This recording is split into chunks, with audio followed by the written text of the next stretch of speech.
أعوذ بالله من الشيطان الرجيم. بسم الله الرحمن الرحيم.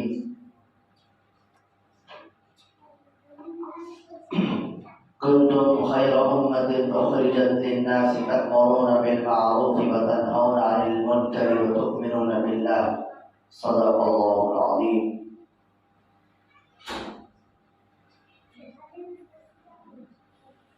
قال النبي صلى الله عليه وسلم: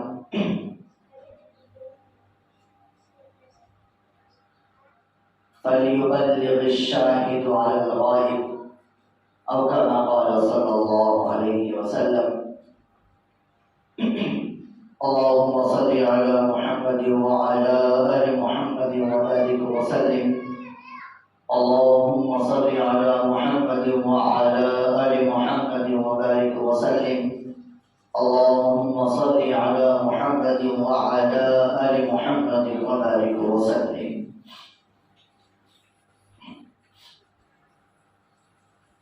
معزز حاضرین گرامی، عزیزان محترم، میں نے آپ حضرات کے سامنے خطبے میں قرآن پاک کی ایک آیت اور جناب نبی کریم صلی اللہ علیہ وسلم کی ایک حدیث مبارکہ آپ کے سامنے پڑھی ہے۔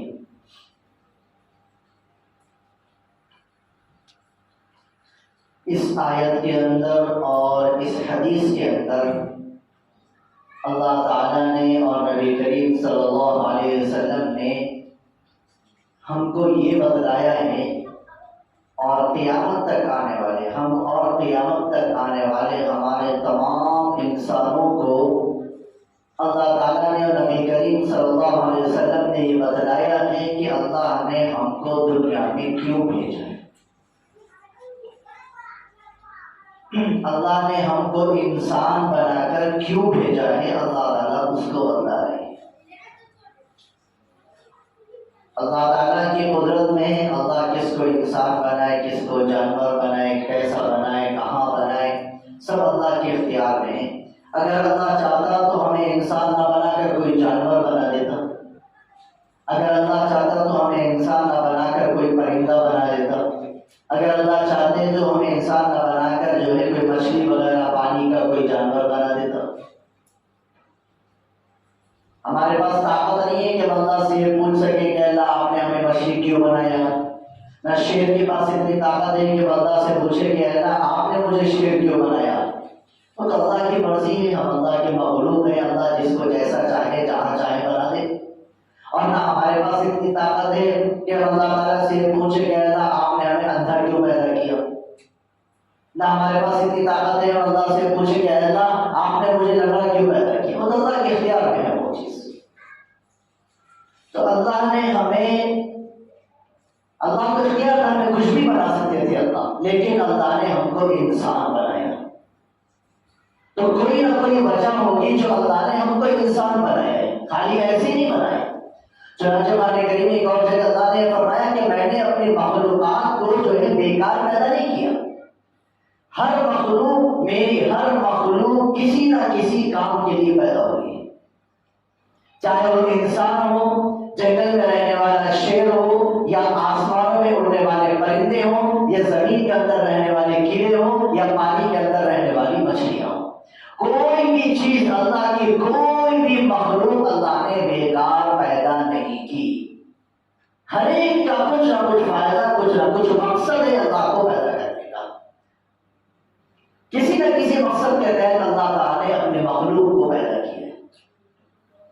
70,000 سے زیادہ مخلوقات جو اللہ نے بنائی ہیں، کوئی نہ کوئی اس کی وجہ ہوگی جس کی وجہ سے اللہ نے بنایا ہے۔ تمام مخلوقات کی اپنی اپنی وجوہات ہیں پیدا کرنے کی، لیکن انسانوں کو پیدا کرنے کی سب سے بڑی وجہ اللہ کی یہ ہے کہ اللہ نے ہمیں اور آپ کو اس لیے پیدا کیا ہے تاکہ ہم دنیا میں آ کر اللہ تعالیٰ کی عبادت کریں۔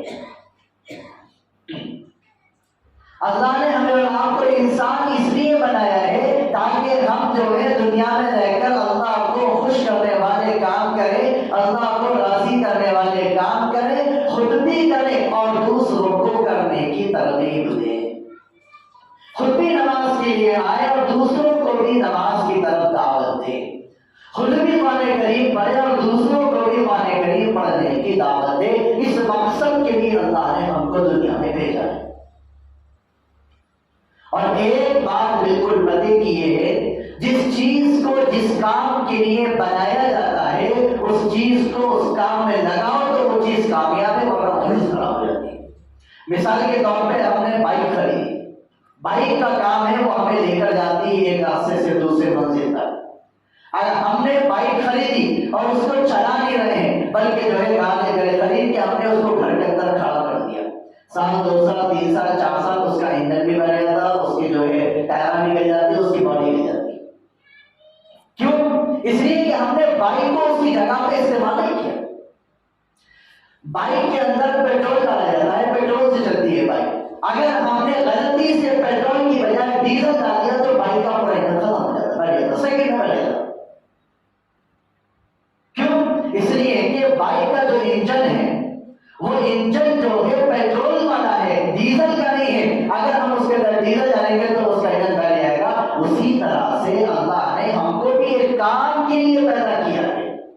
اللہ نے ہمیں اس لیے پیدا نہیں کیا کہ ہم دنیا میں آ جائیں اور جو ہے شیطان کی اطاعت کریں اور جو ہے شیطان کے بتائے ہوئے طریقوں پر چلیں، اللہ کی نافرمانیاں کریں، دنیا کی دولت اکٹھی کریں اور دنیا کے اندر اپنے نام کو کمانے کی کوشش کریں، ڈگریاں حاصل کریں. اللہ نے ہم کو اس لیے نہیں بھیجا. یہ تو بات کی چیزیں ہیں، یہ بات کی چیزیں ہیں. اصل جو مقصد ہے ہمارا بھیجنے کا وہ یہ ہے کہ ہم دنیا میں رہ کر اللہ کی عبادت کریں، ہم دنیا میں رہ کر اللہ کو راضی کرنے والے کام کریں، ہم دنیا میں رہ کر خود بھی اللہ کو راضی کرنے والے کام کریں اور دوسروں کو اللہ کی طرف بلائیں. یہ کام ہے ہمارا. اسی کام کو اللہ تعالیٰ نے قرآن کریم کی آیت میں بتایا جو میں نے خطبے میں پڑھی ہے، کنتم خیر امۃ اخرجت للناس، کہ تم بہترین امت ہو. اللہ تعالیٰ فرماتے ہیں ہمارے بارے میں، فرماتے اللہ فرما رہے ہیں کہ تم بہترین امت ہو. اللہ ہمیں تعریف کر رہے ہیں لیکن میری آپ کی نہیں کر رہے ہیں. اللہ کس کی تعریف کر رہے ہیں؟ تم بہترین امت ہو. کیوں؟ اس لیے کہ تمہارے کام جو ہے وہ یہ ہے کہ تم خود بھی نیک عمل کرو اور دوسروں کے بھی نیک عمل کی دعوت دو. اس وجہ سے تم بہترین امت ہو. تأمرون بالمعروف وتنہون عن المنکر، تم لوگوں کو بھلائی کا حکم دیتے ہو، وتنہون عن المنکر، اور لوگوں کو برائیوں سے روکتے ہو. یہ تمہارا کام ہے. اگر یہ کام ہم کریں گے تو ہم بہترین امت ہے، ورنہ ہم بہترین امت کہلانے کے مستحق نہیں ہیں. ہمیں یہ کہنے کی کوئی اجازت نہیں ہے کہ ہم اللہ کے نبی کے امتی ہیں، ہم اللہ کے نبی کے پسند کرنے والے ہیں، ہم اللہ کے نبی سے محبت کرنے والے ہیں، ہم اللہ تعالیٰ کے نیک بندے ہیں. میرے دوستوں، ہمیں اللہ کے نبی کا اگر امتی بننا ہے ہمیں 2 کام کرنے ہوں گے. نمبر 1 لوگوں کو دین کی طرف بلانا ہوگا. نمبر 2 لوگوں کے اندر سے برائیوں کو ختم کرنا ہوگا. یہ 2 کام جیسے اگر ایک کام بھی ہم چھوڑ دیں گے ہم بہترین امت نہیں ہیں. ہم یہ دعویٰ نہیں کر سکتے کہ ہم اللہ کے نبی کا عاشق ہیں، ہم اللہ کے نبی کے چاہنے والے ہیں، ہم اللہ کے نبی کی امت ہیں، ہم اللہ تعالیٰ کے نیک بندے ہیں. ہم نہیں کہہ سکتے. ہمارے لیے کہنا ہوگا تو سب سے پہلے یہ 2 کام کرنے ہوں گے. جب تک یہ 2 کام ہم نہیں کریں گے ہم اللہ کے نزدیک اچھے نہیں بنیں گے. ہمیں اچھا بننے کے لیے خود کو بھی جو ہے نیکی پر لے کر آنا ہے اور دوسرے لوگوں کو نیکی کی دعوت دینا ہے. اس مقصد کے لیے اللہ نے ہمیں آپ کو دنیا کے اندر بھیجا ہے. اور جب تک دنیا کے اندر مسلمان اپنا یہ کام کرتا رہا، جس زمانے تک مسلمان یہ کام کرتے رہے، اللہ تعالیٰ نے مسلمانوں کی مدد کی، مسلمانوں پر برکتوں کو نازل کیا، مسلمانوں کو جو ہے ان کا علم اور ان کا دبدبہ اللہ نے کافروں کے اوپر برقرار رکھا. لیکن جیسے جیسے مسلمان دین کے راستے سے پیچھے ہٹ گئے، جیسے جیسے مسلمانوں کی زندگی سے دین ختم ہوتا چلا گیا اور گناہ آتے چلے گئے، ویسے ویسے مسلمان کمزور ہوتے چلے گئے. اللہ کے نبی صلی اللہ علیہ وسلم جو دنیا میں آئے، صحابہ کرام کو ایسا دین سکھا کے گئے اور صحابہ کرام کو ایسا مضبوط بنا کے گئے کہ اللہ کے نبی صلی اللہ علیہ وسلم کے انتقال کے بعد لکھا جاتا ہے 1 لاکھ سے کچھ زیادہ صحابہ کرام تھے. لیکن حضرت عمر رضی اللہ عنہ کے زمانے میں ساری دنیا پر حکومت کر کے حضرت رضی اللہ عنہ کے پاس ایسا پاور اور ایسی طاقت تھی، کتابوں کے اندر لکھا ہے ان کا ایسا رعب اور ایسا خوف تھا کافروں کے دلوں کے اندر کہ سخت سردی کے اندر برف پڑ رہی ہو، اس موقع پر بھی اگر کسی کافر کے کام میں عمر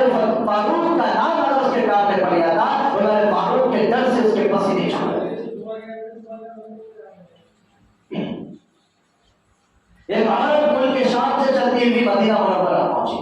میں آپ کو بتا رہا ہوں کہ جب تک مسلمان اللہ کے بتائے ہوئے طریقوں پر چلتا رہا، جب تک مسلمان خود بھی ایک عمل کرتا رہا، دوسروں کو نیکی کی دعوت دیتا رہا، اس وقت تک اللہ نے مسلمانوں کی کیسی مدد کی ہے اور کیسے پوری دنیا میں جو ہے کتنا سکون کا عالم تھا. آج جو پوری دنیا کے اندر افراتفری کا ماحول، لڑائی کا ماحول اور جو ہے دشمنی کا ماحول اور جو ہے خون خرابے کا ماحول، گناہوں کا ماحول، یہ سب کچھ جو ہو رہا ہے اس کی وجہ ہم ہیں. کیوں؟ اس لیے کہ دنیا کے اندر جو بھی اللہ کا عذاب آتا ہے، جو مصیبت پہنچتی ہے، وہ ہمارے نامہ اعمال، ہمارے اعمال کی وجہ سے پہنچتی ہے. ما اصابکم من مصیبت فبما کسبت ایدیکم، اللہ فرماتے ہیں اے لوگوں سن لو، جو مصیبتیں پریشانیاں تم کو پہنچتی ہیں وہ تمہارے اپنے اعمال کی وجہ سے پہنچتی ہیں. آج اگر ہمارے اوپر زلزلہ آتا ہے، ہمارے بدعملی کی وجہ سے آتا ہے. آج ہمارے اوپر بارش نہیں ہوتی، ہماری بدعملی کی وجہ سے نہیں ہوتی. یقیناً ہمارے معاشرے کے اندر بہت سارے لوگ ایسے ہوں گے جو زنا بھی کرتے ہوں گے، زکات نہیں دیتے ہوں گے، اللہ تعالیٰ بارشوں کو برسانا بند کر دیتے ہیں. ہمارے اعمال کی وجہ سے آج دنیا کا یہ ماحول ہو گیا. ہم دنیا والوں کو نہیں بولیں گے کہ تمہاری وجہ سے ہوا، ہماری وجہ سے ہوا ہے. اللہ فرماتے ہیں فبما کسبت ایدیکم، اے لوگوں تمہارے جو کرتوت ہے، تمہاری جو بدعمالیاں ہیں، اس کی وجہ سے تمہارے پر مصیبتیں پہنچتی ہیں. یہ جو حالات آج مسلمانوں کو پا رہے ہیں ہمارے رات کے اوپر، اس کی سب سے بڑی وجہ یہ ہے کہ ہم نے نہ دین کو سمجھا ہے اور نہ دوسروں کو سمجھانے کی کوشش کی. نہ خود دین پر چلتے ہیں، نہ دوسروں کو چلنے کی ہم دعوت دیتے ہیں. ہم نے یہ کام چھوڑ دیا، اللہ تعالیٰ ہم سے ناراض ہو کر اللہ نے ماحول کو بدل دیا. کیوں؟ اس لیے کہ یہ اللہ تعالیٰ کبھی کسی انسان کے اوپر ظلم نہیں کرتے. اللہ تعالیٰ کے ان اللہ لا یظلم الناس شیئا، بلا شبہ اللہ تعالیٰ انسانوں پر ذرہ برابر ظلم نہیں کرتے، بلکہ جب انسان برے کام کرتا ہے اللہ تعالیٰ اس کے اوپر عذاب کو لے کر آتے ہیں. چنانچہ قرآن کریم میں اللہ نے فرمایا ان اللہ لا یغیر ما بقوم حتی یغیروا ما بانفسہم، اللہ تعالیٰ کسی بھی قوم کے حالات کو اس وقت تک نہیں بدلتا جب تک کہ وہ قوم اپنی حالت کو نہ بدل لے. یعنی جب تک لوگوں کے اندر گناہ عام نہیں ہو جاتے، جب تک لوگ اللہ کے راستے کو نہیں چھوڑتے، اس وقت تک اللہ تعالیٰ عذاب کو نازل نہیں کراتے.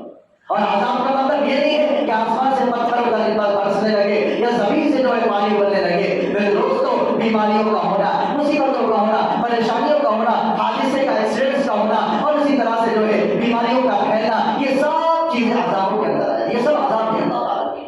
ہم اس کو سمجھتے ہیں فلاں کام کی وجہ سے فلاں ہو گیا، فلاں چیز کی وجہ سے بیماری آئی. میرے دوستوں، اللہ نے ہمارے بدعمالیوں کی وجہ سے یہ عذاب دیا. کیوں؟ اس لیے کہ ہم اپنے زندگی کے مقصد کو بھول گئے. ہم یہ سمجھنے لگے کہ اللہ نے ہمیں دنیا کمانے کے لیے بھیجا ہے. میرے دوستوں، اللہ نے ہمیں دین کمانے کے لیے بھیجا ہے. اللہ تعالیٰ قرآن کریم میں فرماتا ہے والمؤمنون والمؤمنات بعضهم اولیاء بعض، مومن مرد مومن عورتیں یہ دونوں ایک دوسرے سے محبت کرنے والے ہیں، ایک دوسرے سے تعلق رکھنے والے ہیں. یأمرون بالمعروف وینہون عن المنکر. آگے اللہ فرماتے ہیں مومن کی پہچان یہ ہے کہ وہ بھلائی کا حکم دیتا ہے اور برائیوں سے روکتا ہے. یہ مومن کی پہچان ہے. اللہ کے نبی صلی اللہ علیہ وسلم سے لے کر اب تک آپ پوری تاریخ اٹھا کر دیکھ لیجیے، دنیا گواہ ہے اس بات کی کہ جب تک مسلمانوں کے اندر یہ دو کام ہوتے رہے، نیکی کا حکم دینا، برائی سے روکنا، جب تک یہ دو کام ہوتے رہے اللہ نے مسلمانوں کو دنیا کے اندر چمکایا ہے. اور جب یہ دو کام ختم ہو گئے اللہ نے دنیا اس علاقے سے مسلمانوں کو ذلیل اور رسوا کر کے اللہ نے باہر نکالا ہے.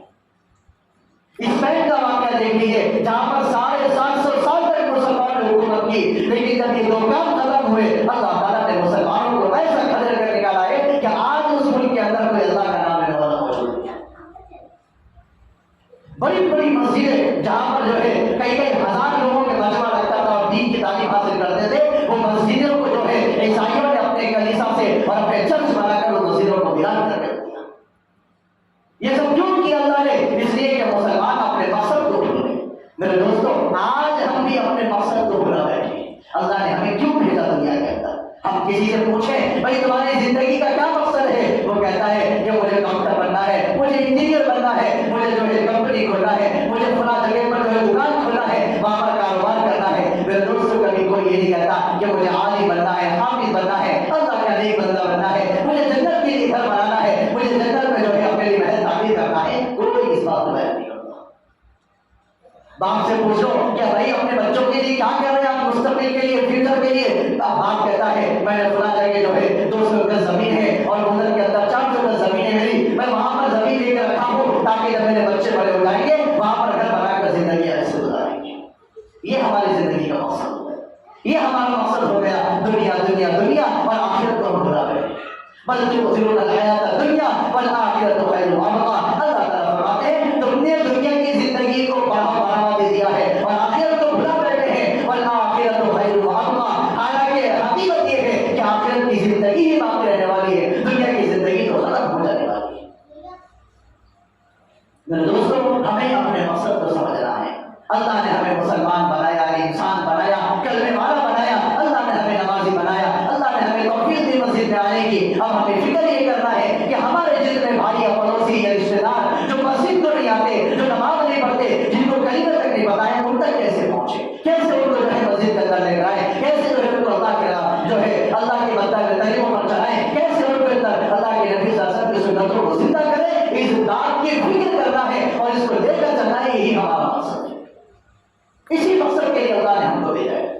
کہیں گناہ ہو رہا ہے اس گناہوں کو روکیں، کوئی غلط کام کر رہا ہے اس کو روکنے کی کوشش کریں۔ باپ دیکھتا ہے کہ میرا بیٹا نماز کو نہیں جاتا، باپ خاموش رہ کے لیٹا ہوا ہے۔ میرے دوستوں باپ کے پاس طاقت نہیں ہے، اللہ نے اس کے پاس روک ہے، وہ باپ ہے، اپنے بیٹے کو 2 تھپڑ مار کے مسجد بھیجنا چاہیے۔ یہ ہے باپ کا کام، یہ تربیت ہے اپنی اولاد کی۔ بچہ بڑا ہو گیا، 13-14 سال کا ہو گیا، نماز نہیں پڑھتا، باپ کی ذمہ داری کان پکڑ کے مسجد میں لے کے آئے، خود بھی نماز پڑھے، بچے کو نماز پڑھنے لگے۔ شوہر کی ذمہ داری ہے وہ اپنی بیوی سے کہے کہ آپ 5 ٹائم کی نماز پڑھا کرے، فجر کو اٹھایا کرے بیوی کو، اور جو ہے نماز کو اٹھا کر اس کو نماز پڑھانے لگے۔ بھائی ہے اس کے اوپر ذمہ داری ہے وہ اپنی بہن کی پردے کی حفاظت کرے، بہن کی حفاظت کرے، اس کی عزت اور ناموس کی حفاظت کرے، اور اس کو کہے کہ بہن تو بڑی ہو چکی ہے، تو بالغ ہو چکی ہے، تو نماز پڑھ، تو اللہ کو راضی کر، تو عائشہ کی بہن ہے، تو فاطمہ کی بہن ہے، تو عائشہ کی بیٹی ہے، تجھے عائشہ کی طرح بننا ہے، تجھے فاطمہ کی طرح بننا ہے۔ یہ بھائی کی دعوت ہے، ہر آدمی کی ذمہ داری ہے ہم میں سے۔ اگر ہم باپ ہے تو ذمہ داری ہے، بھائی ہے تو ذمہ داری ہے، بہن ہے تو ذمہ داری ہے، بیوی ہے تو ذمہ داری ہے، اولاد ہے تو ذمہ داری ہے، اور اگر جو ہے ہم بوڑھے ہو چکے ہیں تب بھی ہمارے اوپر ذمہ داری ہے، اگر ہم جو ہے جوان ہیں تب بھی ہمارے اوپر ذمہ داری ہے، ہم کسی کے پڑوسی ہیں، پڑوسی کی ذمہ داری ہمارے اوپر ہے۔ ہم نے اپنے مقصد کو بنا دیا میرے دوستوں، اس لیے اللہ نے بھی ہم کو بنا دیا۔ ہم نے اپنے مقصد کو بلایا، اللہ نے ہم کو بلایا، تب یہ ماحول پیدا ہوا۔ آج ہر مسلمان پریشان ہے، ساری دنیا کے اندر مسلمان پریشان ہے۔ میرے دوستوں سب سے بڑی وجہ یہ ہے کہ ہم نے اللہ تعالیٰ نے جس مقصد کے لیے ہم کو دنیا کے اندر بھیجا تھا، ہم اس مقصد کو بھلا کر بیٹھے۔ ہم دنیا کے اندر پڑے ہوئے ہیں، شیطان کے پیچھے پڑے ہوئے ہیں۔ ہمارا بھائی ہمارا پڑوسی نماز نہیں پڑھتا، ہمیں کوئی فکر نہیں ہے، ہمارا پڑوسی شراب پیتا ہے، ہمیں کوئی فکر نہیں۔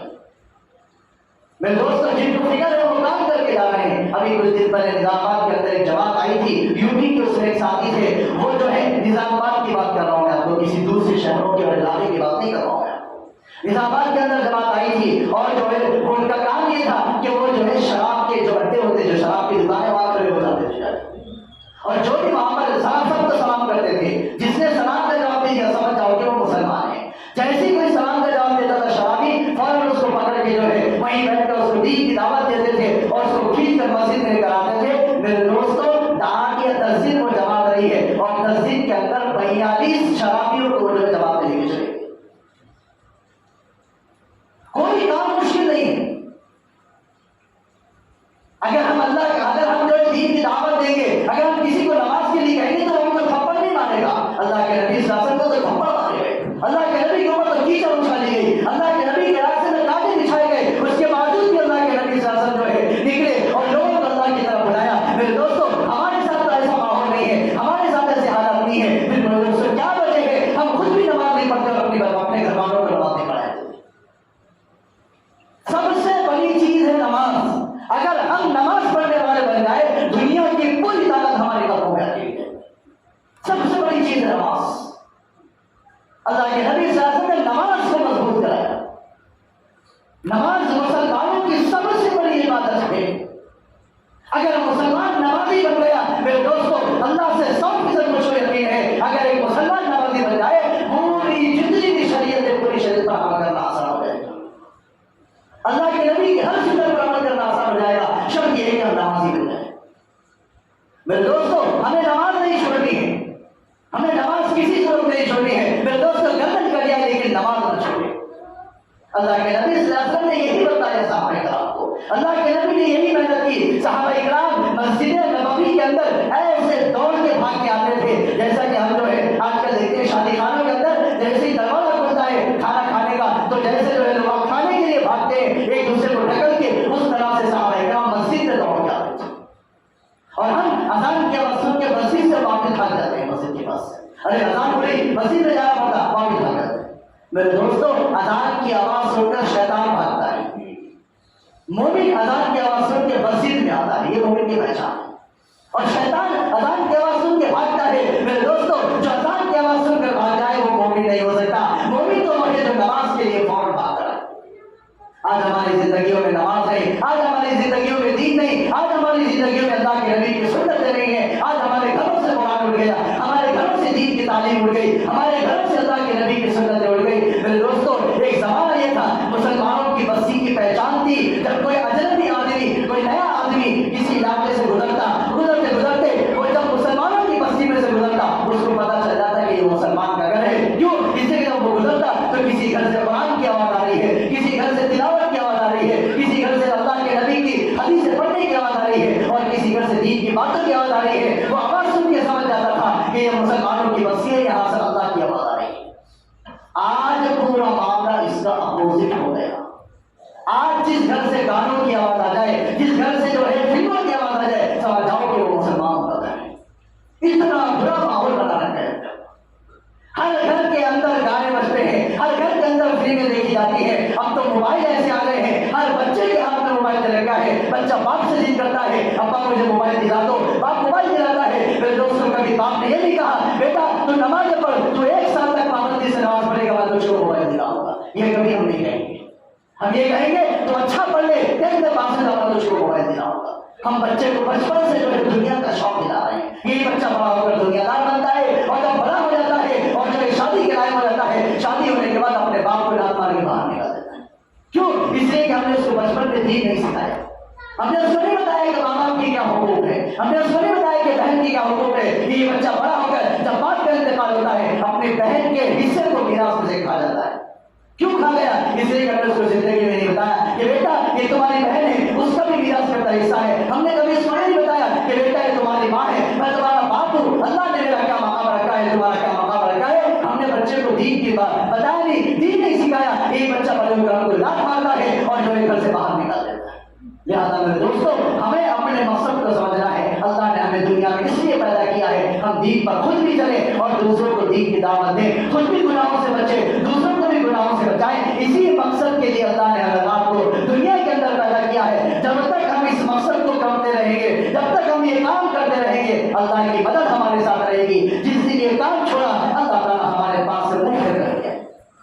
لہٰذا میرے دوستوں ہم سب کو جو ہے فکر کرنی ہے۔ اگر باپ ہے اپنی اولاد کی فکر کرے، بھائی ہے اپنی بہن کی فکر کرے، اگر شوہر ہے اپنی بیوی کی فکر کرے، میرے دوستوں اگر کوئی پڑوسی اپنے پڑوسی کی فکر کرے اور یہ کوشش کرے ہمارا بیٹا، ہماری بہن، ہماری بیوی، ہماری ماں، ہماری بہنیں، ہمارے بچے اور ہمارے پڑوسی سب نمازی بن جائے۔ میرے دوستوں صرف نماز کے لیے آ جائے، بس ایک کام ہے، تمام مسلمان نماز کے لیے آ جائے۔ میرے دوستوں سارے مسئلے حل ہو جائیں گے، ساری پریشانیاں دور ہو جائیں گی۔ بس ایک نماز کام ہے، نماز کی پابندی کر لے، نماز کی پابندی کر لے، نماز کی پابندی کر لے، اللہ ہم سے خوش ہو جائے گا۔ سارے اللہ تعالیٰ ہمارے حالات کو درست کر دے گا۔ اللہ تعالیٰ سے دعا کریں اللہ تعالیٰ ہم سب کو بھی نمازی بنائے، اور جو ہمارے ماتحت رہنے والے ہیں اور ہمارے اڑوسی پڑوسی ہیں اللہ ہم سب کو ان سب کو دین کی دعوت دے کر نماز کے لیے بلانے کی توفیق عطا فرمائے۔ آمین۔ واخر دعوانا الحمدللہ رب العالمین۔